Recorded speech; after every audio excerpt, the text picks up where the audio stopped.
Is that Firewall Dragon making a stand against the Bysteel Menace in the OCG with Chaos Ruler just taking the lead? Yes, it is. Alright, well, to the 30% of you that have not smashed the crap out of that subscribe button, smash it so you guys don't miss out on more honest content. This is going to be one of the best looking pie charts that I've seen here out of a tournament. Now, the first thing that you're going to notice on this pie chart is that effectively 2 Cyverse decks? Yes.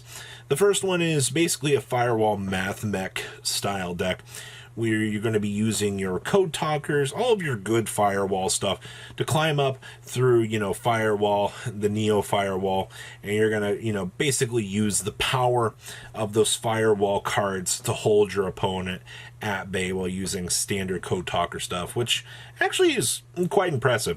We also have an Adagnister deck. Now, let me tell you this.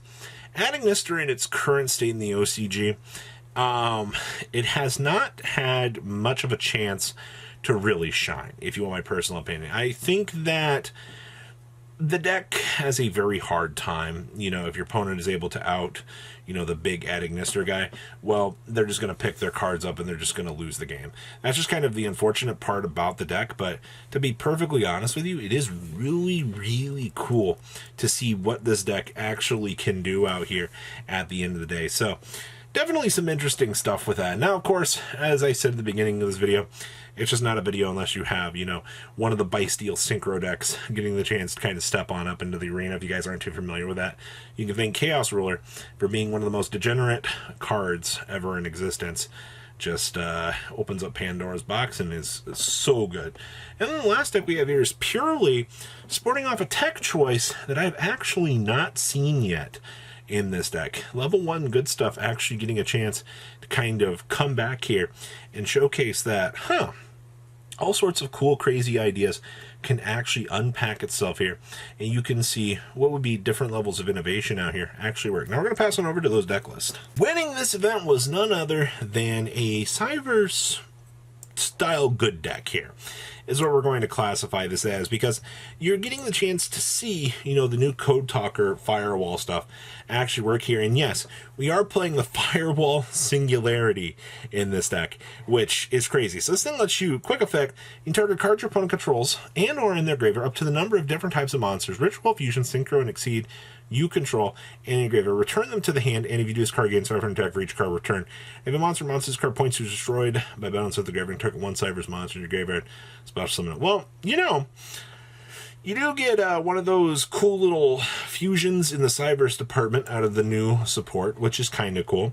And then, of course, you're already playing, some Math Mech stuff in here for Alan Bershin, so that just means that you get this super big Firewall Dragon on the field. I ask you, what are you supposed to do?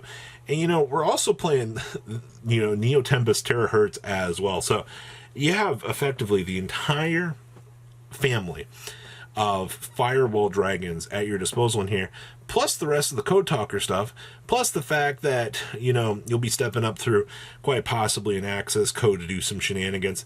If you want my honest opinion, being able to combo all of the Firewall Dragons together in ways that weren't really, I guess, too expected is the thing that really makes this deck shine at the end of the day. So got to give a really big shout out here to the Firewall stuff. It seems very underestimated at the end of the day, but that new Firewall Dragon really just, it does a lot for the Cyverse combination decks.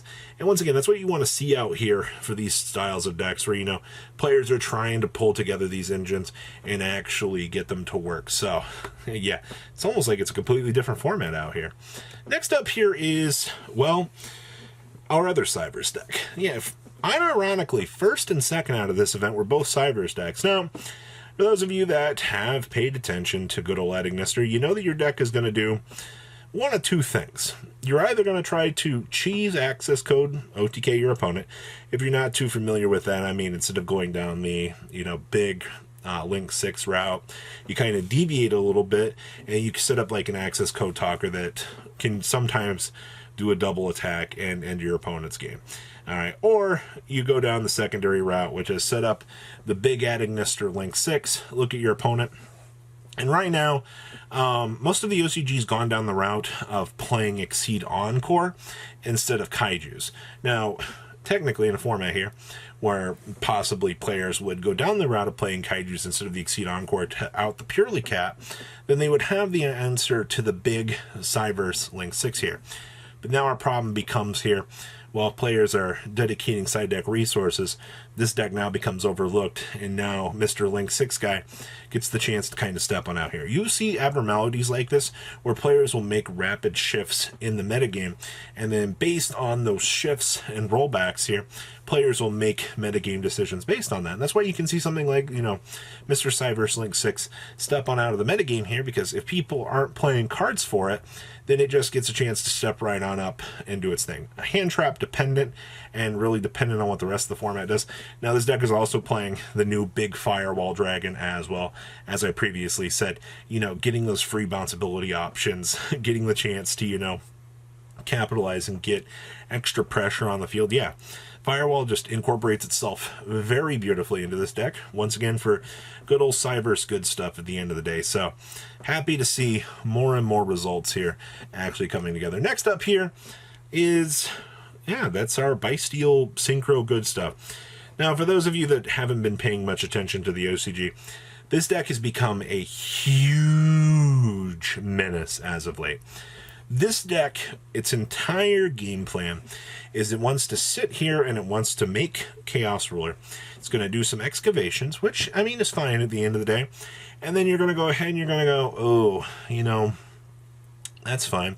You're going to turn that Chaos Ruler into multiple level 10 Synchro. So you can end on like a Baron, a Chaos Angel, depending how you open. Because Chaos Angel's able to be made by tuning any, light or dark monster that's not a tuner into a tuner monster. So technically you could take your Sprite Blue and tune it to your Chaos Ruler, and congratulations, you have a Chaos Angel. Yeah, that's a lot to unpack. There's a really big reason why I'm happy that Chaos Ruler is not legal right now in the TCG. Because to be completely honest with you, having to deal with things like that are not fun. It just sets up an entirely bad dynamic for the game, and it does not seem like something fun here. Now, once again, you can see that we are using Frapple Dragons, we're using the Assault Singers, all the best level 2 tuner monsters that are essentially free real estate for this deck are all wrapped up in one very nice bundle down here. Now, down here in the side deck, something interesting I haven't seen a lot of is supposed to actually play in Skill Drain. I didn't give much consideration to ever really playing Skill Drain in this deck, but it's actually a really cool tech choice for this deck, because that gives you the chance to basically set up a board of really big monsters, and then your opponent can't do anything about it. And that's a lot better than a lot of modern era decks at this point in time. So set up big guys, watch your opponent not be able to do anything. It's kind of like a last line of defense too. So, you can burn through like your negates, protect yourself, and then flip Skill Drain near the end of the full combo. Now the last list here, this was one of the most interesting things I've seen so far. This is a Purely deck playing Volcano Shell. Now I haven't really considered this until I actually saw this. I was like, oh, those Purely cards, some of them require discards out here. Well, what happens when you can just discard volcanic shells to fuel some of these card effects? I was like, that's actually pretty good. You get the shells to toggle for more shells, and it's kind of free resources. And the other best thing about this is they're level 1s. So in combination with your Purely monsters, you've now kind of opened up an entirely new dynamic to be able to make some different Exceed monsters. So if you need to make an assembled Nightingale or an assembled Robin, you can actually do so with the inclusion of those, depending on how you open. And it's a 3-card dedicated package to this. Now, is this going to stick around? I don't know. I think that this is pretty gimmicky.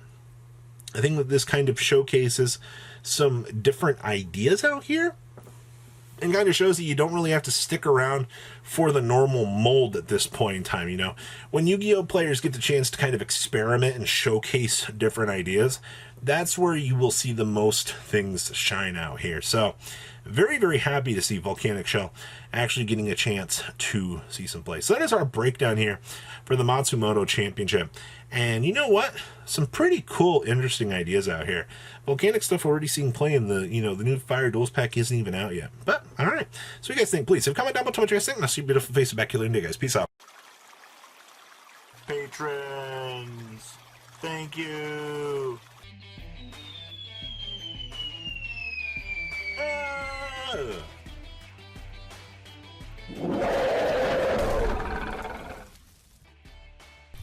Thank you so much for watching. Check out these other videos.